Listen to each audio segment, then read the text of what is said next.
महिला सशक्तीकरणासाठी खऱ्या अर्थाने महिला आत्मनिर्भर आणि आर्थिकदृष्ट्या स्वावलंबी असणं गरजेचं आहे. म्हणजे महिलांना हक्काचा रोजगार असणं गरजेचं आहे. आणि आदरणीय गणेशजी नाईक साहेब यांच्या माध्यमातून, त्यांच्या ध्येय धोरणातून आज एक कल्पना पुढे आलेली आहे.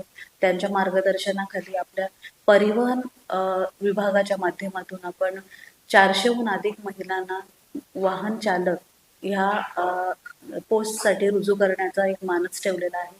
यासाठी लागणारं प्रशिक्षण समाज विकास आपल्या विभागाच्या नवी मुंबईच्या विभागातील समाज विकास विभागाच्या माध्यमातून त्यांना प्रशिक्षण दिलं जाईल वाहन चालकासाठी. आणि प्रशिक्षणाअंती त्या महिलांना आपण वाहन चालक म्हणून रुजू करणार आहोत. ह्यासाठी 3 वर्ष नवी मुंबईतलं वास्तव्य आणि इतर अटी ह्या बेसिसवर आपण घेणार आहोत. आणि प्रामुख्याने महिला बचत गटातील महिलांना ही संधी आपण देणार.